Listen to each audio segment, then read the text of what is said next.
How I Built This, The Unexpected Paths to Success from the World's Most Inspiring Entrepreneurs by Guy Raz. Picture this for a second. You're a young mom with 3 little kids running around. Then one day, your husband just leaves. Gone. And there you are, with the kids, the mortgage, and a mountain of bills, staring you down with absolutely no clue how you're going to handle them. You're not dreaming about changing the world or building some massive empire. You just need to scrape together $500 a month, enough to keep the electricity from getting shut off. So you lean into the one thing you're actually really good at. You make chicken salad. You start whipping it up in your own kitchen, then go door to door selling it around your neighborhood in Auburn, Alabama. And honestly, for a little while, it's working. People are obsessed with it. You're making ends meet. Then someone rats you out to the health department. Turns out, selling food you made in your unlicensed home kitchen out of the trunk of your car isn't exactly kosher with local regulations. They shut the whole operation down. Right there, that moment. That's when most of us would throw in the towel. We'd say, well, that was a nice try. It was a decent idea. But the universe clearly has other plans for me. But for Stacy Brown, who would go on to found a company worth over $100 million called Chicken Salad Chick, this wasn't the ending.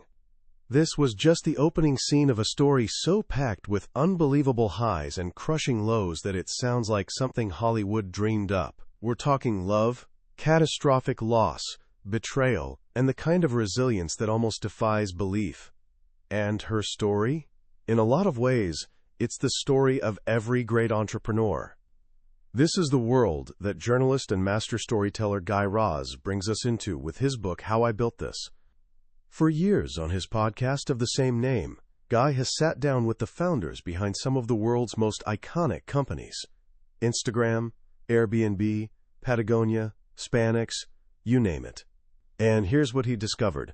The path to success is never some neat, straight line. It's messy, winding, totally unexpected, and packed with doubt, fear, and honestly, a whole lot of luck. These builders, these innovators, they aren't wearing capes. They're just like you and me. They're human. They have sleepless nights. They feel like frauds sometimes. The only real difference between them and everyone else is that when opportunity knocked, they decided to answer the door. Today, we're going to walk that path alongside them. By the time we're done, you'll understand the roadmap these founders unknowingly followed. You'll discover that the most brilliant ideas often spring from the simplest observations, that the biggest risks aren't always what they appear to be, and that the true measure of success has surprisingly little to do with dollar signs. This isn't just about how they built it, it's about how you can too. Every great journey kicks off with a call to adventure. For an entrepreneur, that call usually isn't some dramatic voice booming from the clouds. It's more like a whisper, a quiet observation, a tiny, persistent thought that keeps poking at you saying, what if there was a better way to do this? Most of us assume that world-changing ideas arrive in a flash of blinding inspiration, a classic eureka moment straight out of the movies. But Guy Raz shows us that's almost never how it happens. Most ideas don't start with some massive explosion. They start with a little spark.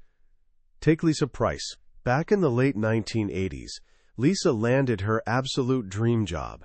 She was working as a writer's assistant on The Cosby Show, which at that time was basically the most popular and culturally significant show on television. She was over the moon. She wasn't hunting for another career. Starting a business, that was the furthest thing from her mind. But Lisa had this hobby. She was fascinated by fragrances. One day, she stumbled across an article about the musician Prince, who was apparently famous for creating his own custom scents.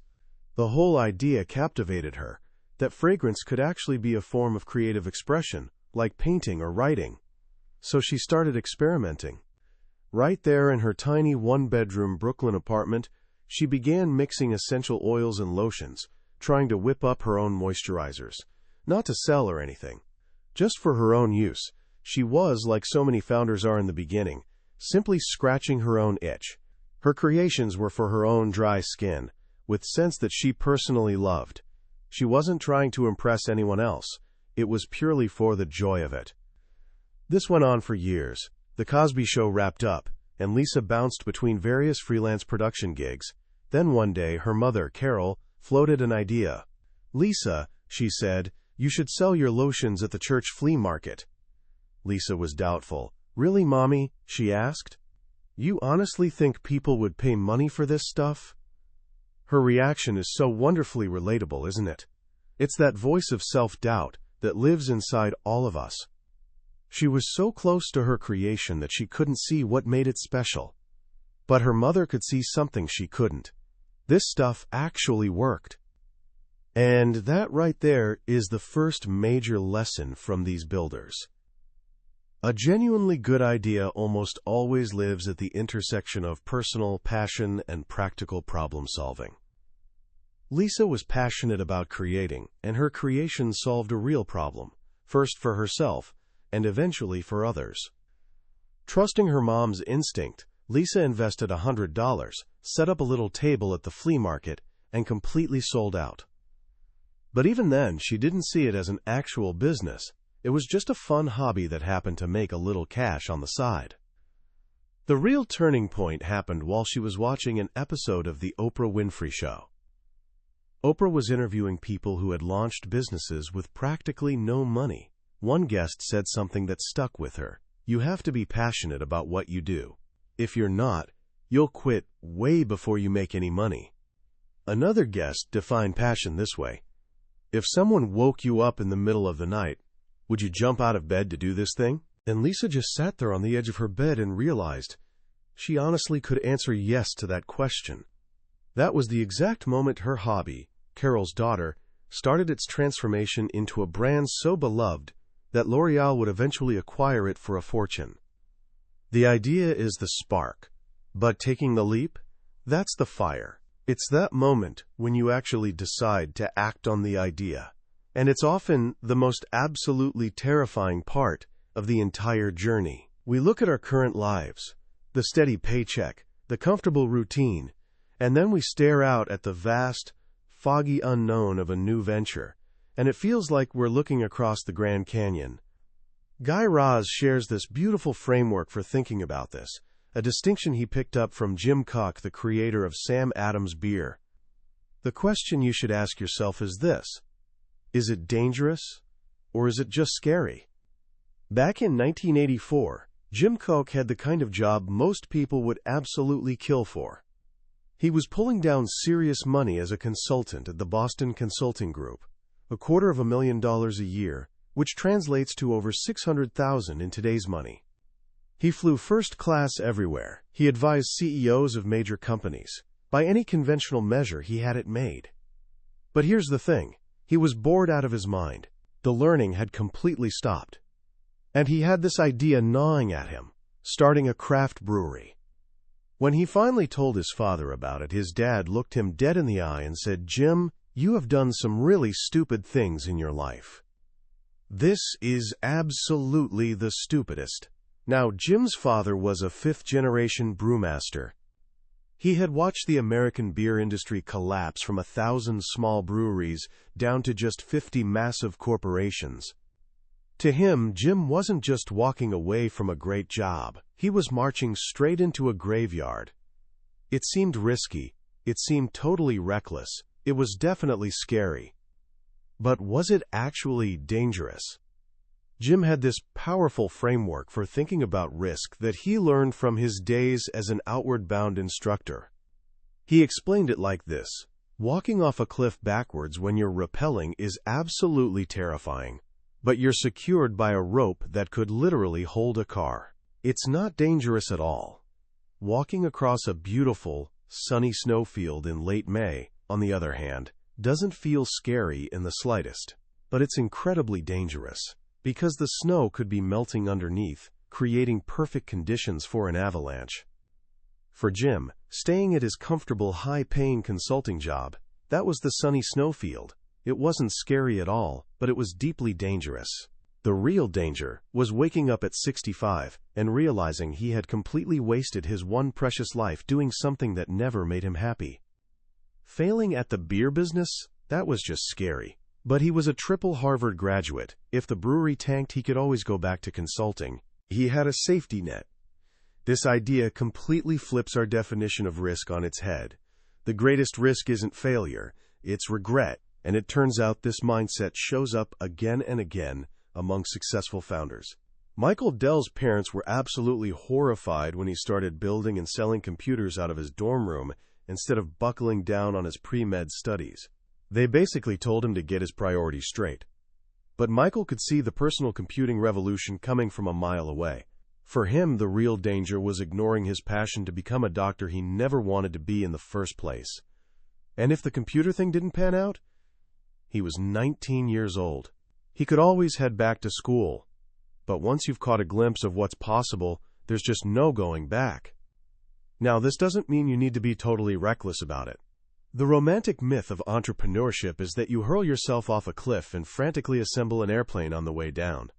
But the real stories in this book reveal something different, something more practical. Most successful founders don't just jump blindly.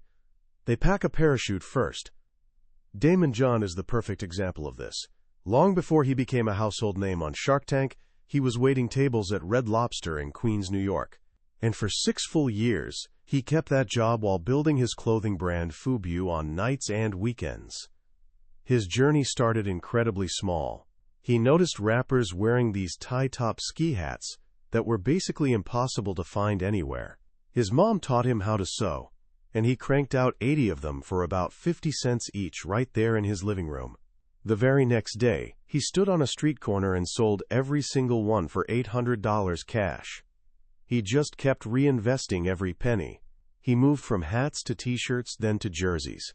He worked 40 hours a week slinging shrimp at Red Lobster and spent every free moment on FUBU. Then it shifted to 30 hours at Red Lobster and 20 on FUBU. Then 20 and 20. Then 10 hours at the restaurant. He only finally quit his real job after he'd secured a multi-million-dollar financing deal. That job at Red Lobster wasn't just providing income, it was his safety zone. It gave his fledgling business the runway it desperately needed to actually take off. And if FUBU had completely crashed and burned, he wouldn't have been ruined. He would have just been a waiter at Red Lobster, a job he was genuinely good at and actually enjoyed. So many founders share a similar story. Phil Knight, who founded Nike, worked as an accountant for 5 years while building his shoe company on the side. Sarah Blakely, the founder of Spanx, sold fax machines door-to-door for years. Her fallback plan wasn't just a job, it was a skill she knew she could always lean on if things went sideways. This is what it really means to leave your safety zone, but to do it safely. You don't have to bet your entire life savings on one roll of the dice. You can build your dream on the side, slowly and methodically, until that dream becomes so undeniable that it demands your complete attention. Once you've made that leap, whether it's a full jump or a careful step, you enter what we might call the build phase. And right away, you're smacked with 2 immediate challenges. How on earth do you fund this thing? And who's going to help you pull it off? Let's tackle the help part first. The myth of the lone genius founder is one of the most persistent and misleading stories in all of business. We picture Zuckerberg, Jobs, Bezos, these singular, almost superhuman figures. But here's the truth. Almost no truly great company is the creation of just one person. It's nearly always the product of a partnership. Guy Raz tells this wonderful story about Adam Lowry and Eric Ryan, the co-founders of the eco-friendly cleaning company Method. They were childhood buddies who drifted apart over the years, then completely by chance, literally ran into each other on a flight home for Thanksgiving. They discovered they were living on the exact same block in San Francisco. Before long, they became roommates, but their career paths couldn't have been more different. Adam was a chemical engineer who was deeply passionate about environmental science. Eric worked in advertising and branding and had been dreaming about entrepreneurship since he was a kid. One day on a ski trip, Eric casually mentioned an idea he'd been quietly exploring. He'd noticed that the cleaning products aisle in grocery stores was basically a sea of sameness. Every single product was ugly, reeked of harsh chemicals, and was marketed in the exact same boring way. Adam looked over at him and said something like, "You know, I actually have a degree in chemical engineering, and did you know most of those products are also super toxic?" In that single moment, a decent idea became an absolutely great one. It was the perfect fusion of their two completely different worlds. Eric brought the style, the gorgeous design, the innovative branding, those beautiful teardrop-shaped bottles that you'd actually want to display on your counter. Adam brought the substance, the non-toxic, plant-based formulas that were genuinely better for you and the planet. Their running joke was that Adam worked on everything inside the bottle, and Eric worked on everything around the bottle. Neither one could have pulled it off alone. Their partnership was a textbook example of complementary skills, a perfect yin and yang. This pattern shows up over and over again. Bill Gates had Paul Allen. Steve Jobs had Steve Wozniak. These partners didn't just fill in gaps in skills and knowledge, they provided crucial emotional support. Starting a company is an incredibly isolating experience. The low points are so devastatingly low that very few people can bear them completely alone. A co-founder is someone to brainstorm with at 2 a.m, to talk you out of terrible decisions, and maybe most importantly, to help you laugh when everything seems to be falling apart. And trust me, things will fall apart, especially when it comes to money. Which brings us to the funding question. In those early days, before you can approach professional investors with fancy pitch decks, most founders rely on what's called bootstrapping. It basically means using whatever resources you have at your disposal, your savings, your time, your network, and yes, sometimes your credit cards, to somehow get your business off the ground. No story illustrates the scrappy reality of bootstrapping better than the founding of Airbnb. It all started back in 2007 with a really simple, kind of desperate problem. Joe Gebbia and his new roommate Brian Chesky literally couldn't afford their rent in San Francisco. A big industrial design conference was coming to town, and they noticed something interesting on the event website. Spelled out in big red letters, "Hotels sold out." A light bulb flickered on. They had extra space in their apartment and a few air mattresses collecting dust in the closet. Joe fired off an email to Brian with the subject line, "A way to make a few bucks." The pitch? Turn their place into a designer's bed and breakfast, offering conference attendees a place to crash for $80 a night. They got exactly 3 guests that first weekend. And as they waved goodbye, watching the door click shut, this new thought started forming. What if they could make it possible for other people to host guests in their homes too? To actually do that, they needed a real website, which meant they desperately needed a real engineer. They brought on their former roommate, Nate Blicharczyk, with basically no money to speak of, working out of their cramped apartment on what Joe called half a shoestring. They launched the site. And it absolutely flopped. For months and months, they were going absolutely nowhere. They were racking up tens of thousands of dollars in credit card debt. Joe actually had this binder, like the kind people use for baseball card collections, except his was stuffed full of credit cards. They jokingly called it their Visa Round. They were literally just maxing them out one by one to keep the servers running and the dream barely alive. This is precisely the point where most normal people would have called it quits. But they were deep in what Guy Raz calls the crucible, that desperate do-or-die moment where the easiest and most rational thing to do is just give up. Instead, they got wildly creative. It was 2008, right in the middle of the presidential election.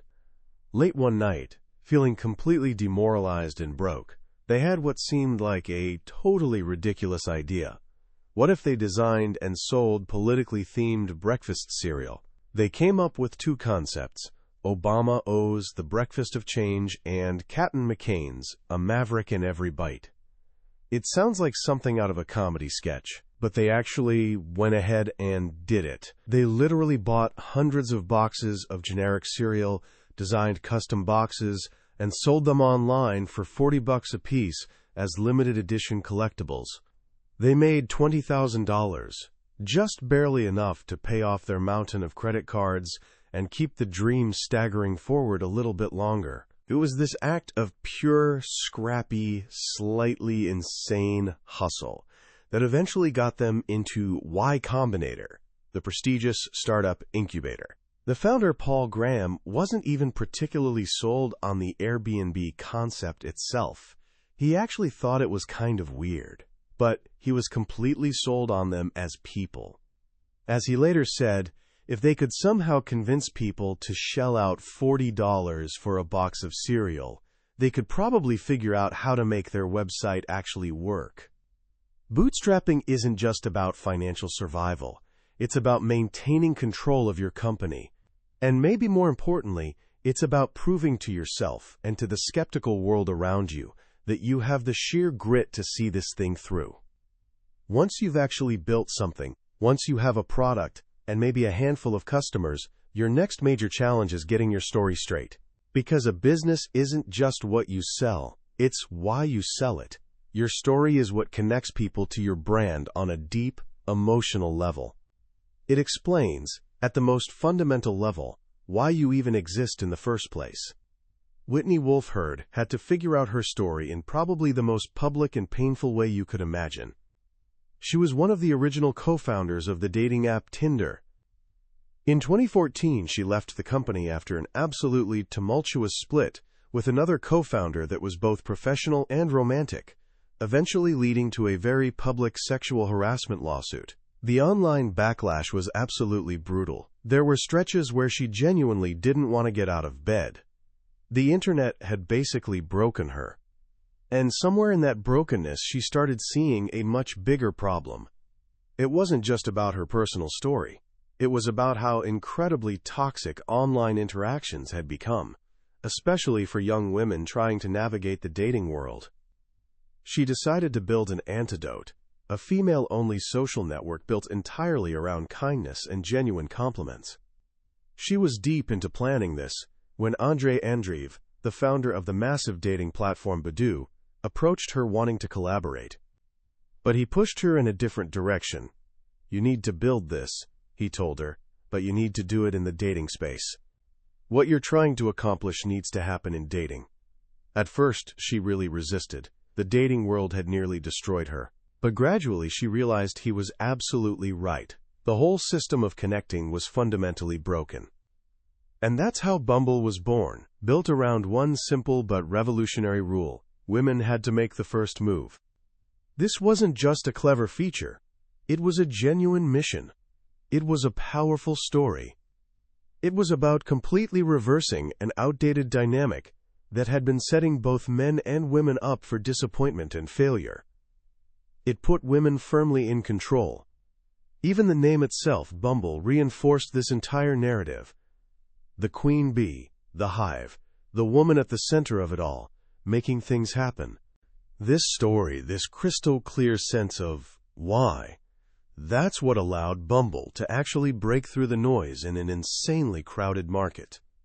It wasn't just another dating app trying to compete. It was positioning itself as a movement. Every founder's journey eventually leads them to what we might call a moment of truth, a period Guy Raz describes as the crucible. It's that long, dark, seemingly endless stretch where absolutely nothing seems to be working, where you're hemorrhaging money, and literally everyone around you is begging you to just quit already. It's where your resilience gets tested to its absolute breaking point. Nobody embodies this better than Gary Hirshberg, the co-founder of Stonyfield Farm Yogurt. From the very beginning, his yogurt was genuinely a hit. It was flying off the shelves, the #1 seller in every single store that carried it. And yet somehow, for nearly a decade straight, the company just could not turn an actual profit. They were constantly, desperately running out of cash. Gary borrowed $30,000 from his own mother. Then, on the exact same weekend he was meeting his future mother-in-law for the very first time, he borrowed $50,000 from her too. For years after that, he would literally sneak out of bed on Wednesday nights to call her and ask for a few $1,000s just to make payroll on Thursday morning. The business kept growing, but so did all the problems. They expanded their production facility, but almost immediately outgrew it. They contracted with another dairy to handle the overflow, and for about a year and a half, things seemed great. They genuinely thought they were finally out of the woods. Then came Black Monday, the devastating stock market crash of 1987. The bank that had been financing their partner dairy abruptly pulled all its loans and literally put a padlock on the door, trapping all of Stonyfield's yogurt, fruit, and packaging materials inside. This was the ultimate all-is-lost moment. They were millions of dollars in debt. They had absolutely no way to manufacture their product. But somehow, they didn't quit. They scrambled to raise more money and moved their entire operation back into their old, much smaller farm facility, running it 24 hours a day, 7 days a week. Gary and his partner personally made yogurt on alternating night shifts for 20 straight months. The debt kept ballooning. Their investors were getting increasingly nervous. His wife was at the absolute end of her rope. The final crushing blow came when they spent months painstakingly negotiating what seemed like a perfect deal with a new dairy facility up in Vermont that was supposed to finally solve all their capacity problems. At the very last second, literally as they were about to sign, the dairy completely changed the terms, essentially trying to steal the entire business right out from under them. Driving home that night through an actual blizzard, completely defeated, Gary was certain it was finally over. This was genuinely the darkest hour. But somewhere in that darkness, a new idea started to emerge. He turned to his partner and said something like, "Just for the fun of it, what would be the absolute cheapest yogurt plant we could possibly build that would actually cover our capacity needs?" They literally flicked on the dome light in the car and started sketching it out on a notepad right then and there in the middle of that snowstorm. That crude sketch became the pivot point. They decided to build their own facility from scratch. It took another 18 brutal months, and even more borrowed money. But it was the one steady pull that finally dragged them through to the other side. A few years later, in 1992, Stonyfield Farm finally turned a profit for the very first time in its entire history. The only way out is always straight through.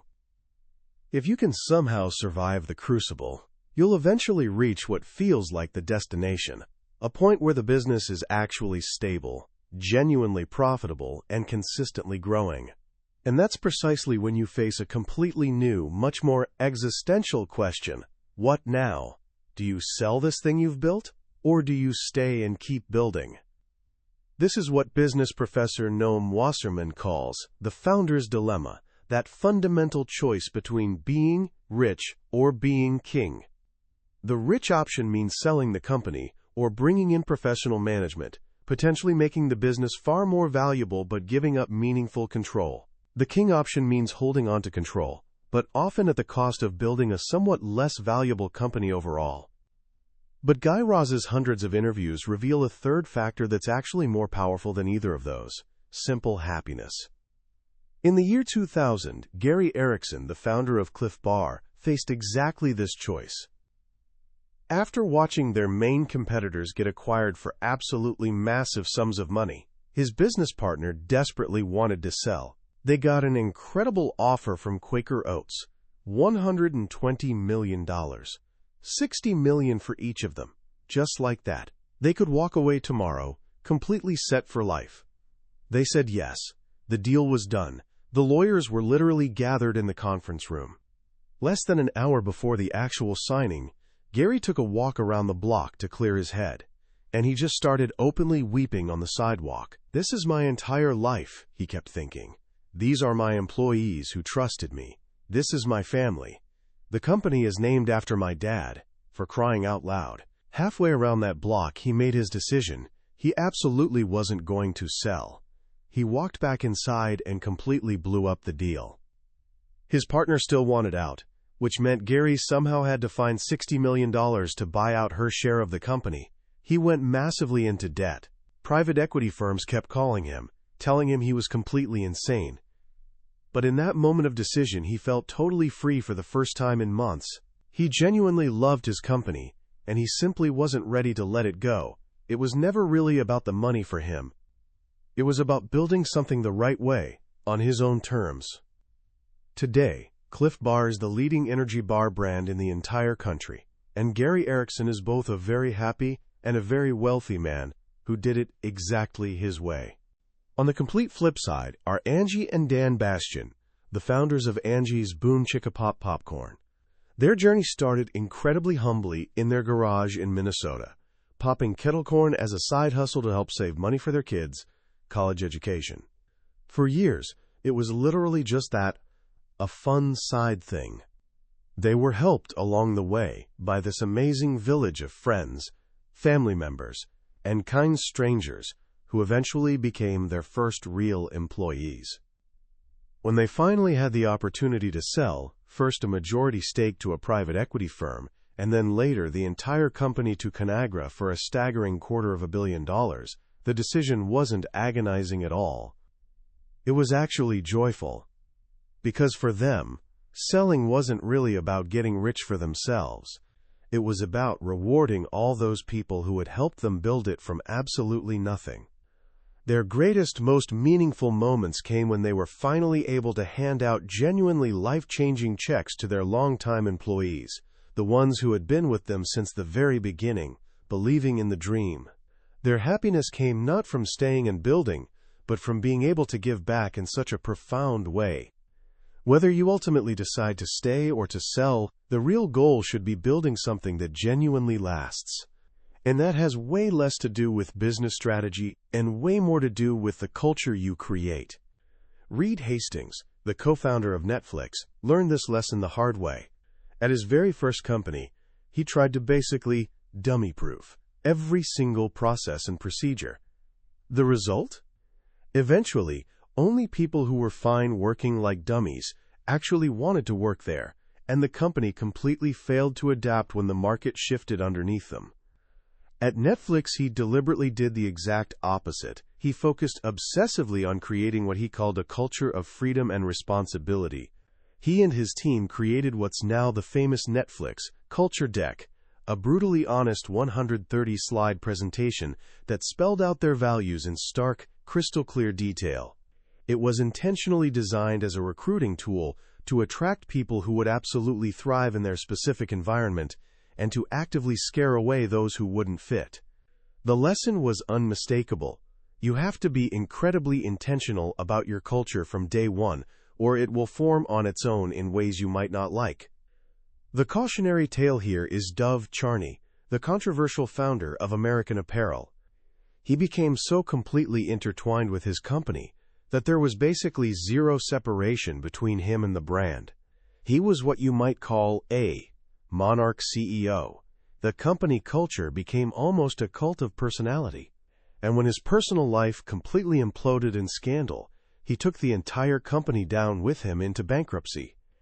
The antidote to this kind of disaster is building your company around a genuinely shared set of values that exist independently of any single person. Brian Scudamore, the founder of 1-800-GOT-JUNK, has this famous story about how he fired 9 of his 11 employees in a single day because they just weren't aligned with his vision for what the company should be. It wasn't simply about hauling junk away. It was about giving customers this profound sense of relief and peace. He had to completely reset the culture to move forward in the right direction. And perhaps nobody embodies building the right culture better than Yvon Chouinard, the legendary founder of Patagonia. His philosophy is almost radically simple. Hire genuinely good people and then actually trust them to do their jobs. He created this culture where, as he puts it, when the surf comes up, you drop what you're doing and you go surfing. They've had on-site childcare since way back in the 1970s. They have one of the lowest employee turnover rates in any industry anywhere. And this isn't just because he's a kind-hearted person who likes people. It's because he deeply understands it's actually brilliant business strategy. If you treat people with genuine respect and give them the freedom to live rich, full lives outside of work, they will reward you with incredible loyalty and truly exceptional work. Kindness, it turns out, might just be the ultimate competitive advantage. At the end of absolutely every single one of his interviews, Guy Raz asks his guests the exact same question: how much of your success do you honestly attribute to luck, and how much to hard work and skill? The answers are always pretty revealing. Almost every founder, especially after they've had some time and distance to reflect on their journey, acknowledges the truly immense role that pure luck played along the way. Being in exactly the right place at exactly the right time. Meeting just the right person at a party. A sudden, unexpected shift in the market that happened to work massively in their favor. Toby Lutke, the founder of Shopify, watched his e-commerce platform absolutely explode during the devastating 2008 financial crisis, as millions of people who had suddenly lost their jobs turned to selling things online to make a living. It was an absolutely terrible time for the world and for those families, but it was incredibly lucky timing for his particular business. But here's the real secret, the thing that matters most. Luck isn't just some passive force like wind that randomly blows you toward your destination. As Kevin Systrom, the co-founder of Instagram, puts it so perfectly, the whole world runs on luck. The real question is, what do you actually do with it when it shows up? Luck is simply an opportunity, and it's completely up to you to recognize it when it appears and then take full advantage of it. You work incredibly hard to put yourself in a position where you can actually get lucky in the first place. In a very real sense, you make your own luck. Maybe your luck is having a supportive, encouraging family. Maybe it's getting access to a good education. Maybe it's simply being born in a country where you have the actual freedom to try and fail and try again. The journey of an entrepreneur really is a classic hero's journey when you think about it. It starts with a call to adventure. It's absolutely filled with tests and trials and setbacks, and it leads to a destination that's almost always different from what you originally imagined. But the single most important thing to remember, the thread that runs through absolutely every one of these stories, is this: you are not alone in this. Every mistake you're worried about making has already been made by someone else. Every challenge you're facing has been faced before. Every fear keeping you up at night has been felt by countless others. By learning from the real journeys of those who came before you, you're already putting yourself one solid step ahead. You have an actual map now. The only question left is, are you ready to take that first step? As we wrap up our journey through How I Built This, it's really worth taking a moment to step back and ask ourselves, what's the single most important lesson threading through all these incredible stories? Is it about finding that perfect lightning strike idea? Is it about raising tons of money or crafting the perfect marketing plan? I honestly don't think so. The most profound and consistent message woven throughout this entire book is something deeply, beautifully human. It's this realization that the titans of industry, the founders whose names are literally on the products we use every single day, are not some different species of human. They're ordinary people who somehow found the courage to take an extraordinary leap. They are, as Guy Raz so beautifully puts it, all just Clark Kents walking around. The only real difference is that when opportunity came knocking, they actually went into the phone booth and put on the cape. This book completely demystifies entrepreneurship. It strips away all the glamour and mythology and shows us the raw, messy, beautiful reality of building something meaningful from absolutely nothing. And in doing that, it makes the whole dream feel genuinely accessible. It tells us we don't need to have some world-changing idea on day one. We just need to start with a spark, a curiosity, a problem that desperately needs solving. Lisa Price wasn't trying to build some beauty empire. She was literally just trying to make a decent moisturizer in her tiny kitchen that worked for her skin. The book also completely reframes our relationship with fear and risk in such a powerful way.